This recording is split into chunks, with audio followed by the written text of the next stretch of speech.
ദൈവതിരുനാമത്തിന് മഹത്വമുണ്ടാവട്ടെ. Bible reading പ്രോഗ്രാമിൽ സംബന്ധിക്കുന്ന ഏവർക്കും കർത്തൃനാമത്തിൽ സ്നേഹവന്ദനം. ഉൽപ്പത്തി പുസ്തകം 17-ാം അധ്യായം നമ്മളിന്ന് വായിക്കുന്നു. 16-ാം അധ്യായത്തിൽ നമ്മൾ കണ്ടു, അബ്രഹാം തൻ്റെ ഭാര്യയായ സാറയുടെ നിർബന്ധപ്രകാരം തൻ്റെ ദാസിയായിരുന്ന ഹാഗാറിൽ നിന്ന് ഇസ്മായേലിന് ജന്മം നൽകുന്നു. ആ ഇസ്മായേലിന് ജന്മം നൽകുമ്പോൾ അബ്രഹാമിൻ്റെ വയസ്സ് 86 വയസ്സായിരുന്നു. ഇനി 17-ാം അധ്യായം ആരംഭിക്കുന്നത് അബ്രഹാമിന് 99 വയസ്സായപ്പോൾ കർത്താവ് അബ്രഹാമിന് പ്രത്യക്ഷപ്പെടുന്നതായിട്ടാണ്. അപ്പോൾ കഴിഞ്ഞ 13 വർഷമായി ദൈവം ഒരു അറിയിപ്പും അബ്രഹാമിന് നൽകിയിരുന്നില്ല. കാരണം തൻ്റെ വാഗ്ദത്തം താൻ നൽകിയിരിക്കെ അതിനുവേണ്ടി കാത്തിരിക്കാതെ തൻ്റെ ഭാര്യയായ സാറയുടെ ഉപദേശപ്രകാരമാണല്ലോ ഇസ്മായിലിന് ജന്മം നൽകേണ്ടി വന്നത്. എന്നാൽ ദൈവത്താൽ വിളിക്കപ്പെട്ടവനും തിരഞ്ഞെടുക്കപ്പെട്ടവരെയും ദൈവം മാനുഷിക ബലഹീനതയാലോ സാഹചര്യ സമ്മർദ്ദങ്ങളാലോ ഉണ്ടാകുന്ന ചില തെറ്റുകൾ മുഖാന്തരം പൂർണ്ണമായി തള്ളുകയില്ല.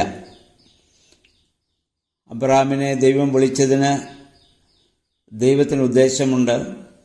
അത് അവനിലൂടെ തന്നെ ദൈവം ഇത് നിവർത്തിക്കും. എന്നാൽ ദൈവത്തിൽ നിന്ന് ആലോചന ചോദിക്കാതെ പല കാര്യങ്ങളും ചെയ്യുമ്പോൾ കുറേ കാലത്തേക്ക് ദൈവം പോലും ഇവിടെ മൗനമായിരിക്കുന്ന ഒരു സാഹചര്യം നമുക്ക് കാണാൻ സാധിക്കുന്നുണ്ട്. എന്തായിരുന്നാലും 13 വർഷങ്ങൾക്ക് ശേഷം ദൈവം ഇവിടെ ഇടപെടുകയാണ്. അബ്രഹാമിനോട് പറയുന്നു, സർവശക്തനായ ദൈവമാണ് ഞാൻ, നീ എൻ്റെ മുമ്പിൽ നീ വ്യാപരിക്കുക, നീ കുറ്റമറ്റവനായി നീ പ്രവർത്തിക്കണം. കുറവുകളും ബലഹീനതകളിൽ നിന്നുമൊക്കെ ഓരോ പാഠത്തെ നീ ഉൾക്കൊള്ളണം, കാര്യങ്ങൾ നീ ഗ്രഹിക്കണം. അതുകൊണ്ട് ഇനിയും കുറ്റമറ്റവനായി ജീവിക്കുവാൻ നീ ശ്രമിക്കുക എന്നുള്ളതാണ്. എന്നിട്ട് പറഞ്ഞു, ഞാൻ നിനക്ക് സന്തതികളെ, നിന്നിൽ നിന്ന് ഞാൻ സന്തതികളെ ഞാൻ നിനക്ക് നൽകും. ഇത് അബ്രഹാമിനെ സംബന്ധിച്ചിടത്തോളം മാനുഷികമായ ചിന്തയിൽ വിശ്വസിക്കുവാൻ സാധ്യത ഇല്ല. കാരണം തനിക്ക് ഇപ്പോൾ 99 വയസ്സായി, തൻ്റെ ഭാര്യ സാറായിക്കും വാർദ്ധക്യത്തിലായി. വാസ്തവത്തിൽ അവർ ജഡസംബന്ധമായ ഒരു പരിധിവരെ അവർ മരിച്ചവരാണ്. റോമർ 4:19 പൗലോസ്ലീഹ പറയുന്നു, അവർ രണ്ടുപേരും വാർദ്ധക്യത്തിലായിരുന്നു എന്ന് പറഞ്ഞാൽ ശാരീരികമായി ഒരു മരണാവസ്ഥയുടെ അവസ്ഥയിലേക്ക് അവരെത്തിയവരാണ്.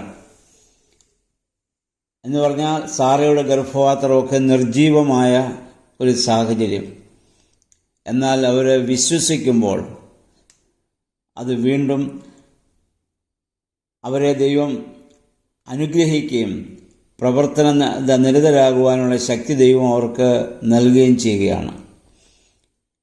ഇന്ന് ഈ ഭൂമിയിൽ ഏറ്റവും കൂടുതൽ മക്കളുള്ളത് അബ്രഹാമിനാണെന്ന് നമുക്കറിയാം. ഇസ്മായേലിൻ്റെയും യാക്കോബിൻ്റെയും മക്കളായി നമ്മൾ ഈ ഭൂമിയിലുള്ളവരെ കണക്കാക്കുമ്പോൾ എത്രയോ വലിയ ജനസമൂഹമാണ് ദൈവവാഗ്ദത്തപ്രകാരം അബ്രഹാമിൽ നിന്ന് ഈ ഭൂമിയിൽ ഇന്ന് ജനിക്കുവാൻ കാരണമായിട്ട് തീർന്നിട്ടുള്ളത്.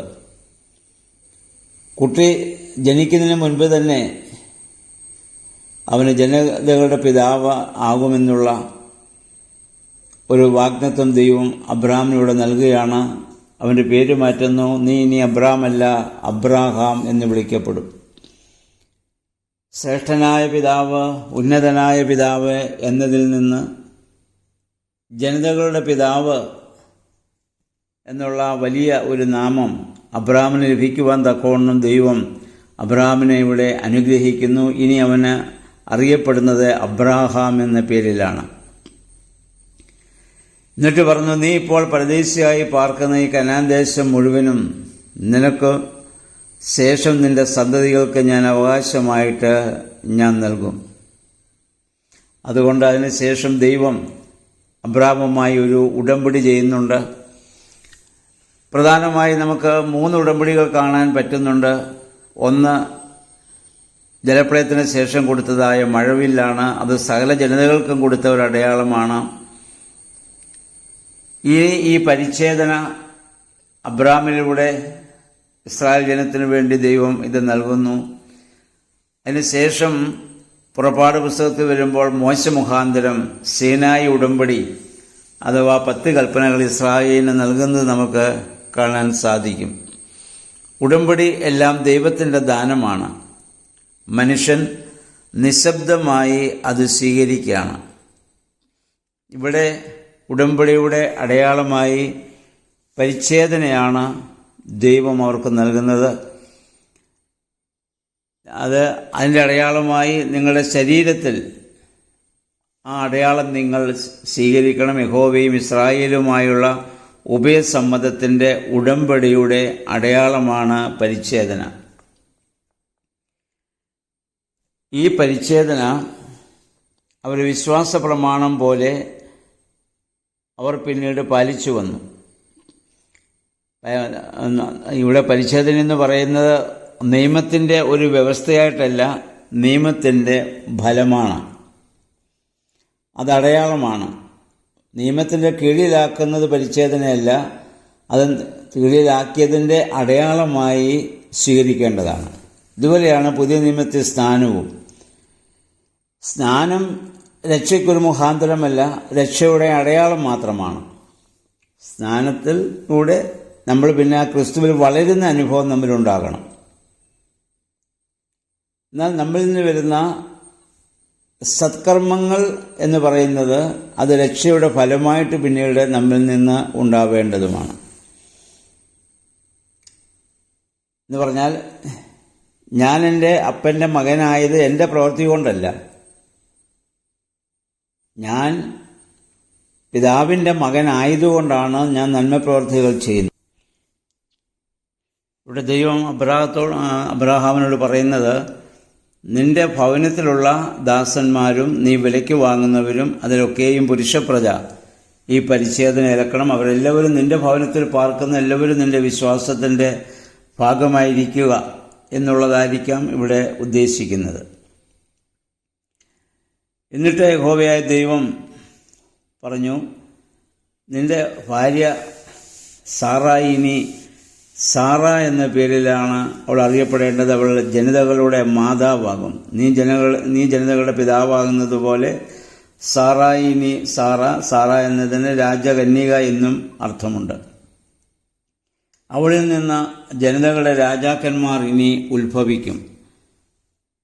അപ്പോൾ ഇതൊക്കെ കേട്ടപ്പോൾ അബ്രാഹാം കമിഴ്ന്നു വീണ് അദ്ദേഹം മനസ്സുകൊണ്ട് വിളിച്ചിരിക്കുന്നുണ്ട്, ഇതെങ്ങനെയാണ് സാധിക്കുക? ഇനിയും ഞങ്ങൾക്കിത് സാധ്യമാണോ? എങ്കിലും ദൈവത്തിനൊന്നും അസാധ്യമല്ല എന്നുള്ള ആ ഒരു കാര്യത്തിൽ അബ്രഹാം വീണ്ടും അത് വിശ്വസിക്കുകയും അതനുസരിച്ച് അവരിലൂടെ ഇസ്ഹാക്ക് ജനിക്കുവാൻ കാരണമായിട്ട് തീരുകയും ചെയ്യുന്നത് നമ്മൾ ഇവിടെ കാണുന്നുണ്ട്.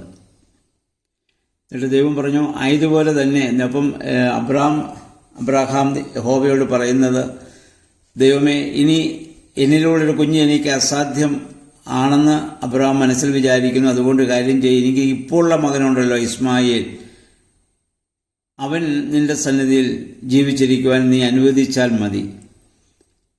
ഇപ്പോൾ യഹോവയായ ദൈവം പറഞ്ഞു, അവനെയും ഞാനൊരു വലിയ ജാതിയാക്കും, അവൻ്റെ സന്തതികളെ ഞാൻ വർദ്ധിപ്പിക്കും, ആ അനുഗ്രഹം അവന് കൊടുക്കുന്നു. എന്നാൽ അവനൊരിക്കലും വാഗ്ദത്ത സന്തതിയായിരിക്കുമായി ഇല്ല. ഉടമ്പടി സ്ഥാപിക്കുന്നത് അബ്രാഹാമും അദ്ദേഹത്തിൻ്റെ തലമുറകളോടാണ്, ഇസ്ഹാക്കിനോടും. അവർക്കാണ് ദൈവം ഈ ഉടമ്പടിയുടെ നൽവരം നൽകുന്നത് എന്ന കാര്യം പ്രത്യേകമായി നമുക്കിതിൽ നിന്ന് മനസ്സിലാക്കുവാൻ സാധിക്കുന്നുണ്ട്. അന്ന് തന്നെ യഹോവയുടെ ഈ കൽപ്പന ഉണ്ടായ ദിവസം തന്നെ അബ്രഹാം അന്ന് പരിച്ഛേദന ഏറ്റു. അബ്രഹാമിന് പരിച്ഛേദന ഏൽക്കുമ്പോൾ 99 വയസ്സും ഇസ്മായേലിന് 13 വയസ്സും പ്രായമായിരുന്നു. അബ്രഹാം 99 വയസ്സുള്ളവനായും ഇസ്മായേൽ 13 വയസ്സുള്ളവനായും പരിച്ഛേദന ഏറ്റു. അതിനുശേഷം യഹോവയായ ദൈവം അവരോട് പറഞ്ഞത്, ഇനി പരിച്ഛേദന ഏറ്റവനിൽ നിന്ന് ജനിക്കുന്ന ആൺകുട്ടികൾക്ക് 8-ാം ദിവസം പരിച്ഛേദന നൽകണം. കാരണം പരിച്ഛേദന ഏറ്റവന്റെ മക്കളാണത്. അവർക്കിനിയും ഈ 99 വയസ്സോ 13 വയസ്സോ ഒന്നും ആവേണ്ട കാര്യമില്ല. കാരണം ഈ നിയമം കൊടുക്കുമ്പോൾ അബ്രഹാമിന് 99 വയസ്സുണ്ടായിരുന്നു, ഇസ്മായിലിന് 13 വയസ്സായിരുന്നു. അതുകൊണ്ടാണ് ആ പ്രായത്തിൽ അവർ പരിച്ഛേദനയേറ്റത്. ഇനി പരിച്ഛേദന ഏറ്റവന്റെ മക്കൾക്ക് പ്രായമാവേണ്ട കാര്യമില്ല. 8-ാം ദിവസം തന്നെ പരിച്ഛേദന നൽകണം. കാരണം പരിച്ഛേദന എന്ന നിയമം സ്വീകരിച്ചവന്റെ ഉടമ്പടിയിൽ ഏർപ്പെട്ടവന്റെ മക്കളാണ്. ഈ പരിച്ഛേദനയ്ക്ക് പകരമായിട്ടാണ് പുതിയ നിയമത്തിൽ സ്നാനമെന്ന കൂദാശ വന്നിട്ടുള്ളത്. കാരണം പഴയ നിയമത്തിൽ പരിച്ഛേദന ആൺകുട്ടികൾക്ക് മാത്രമേ കൊടുക്കാനാവുകയുള്ളൂ.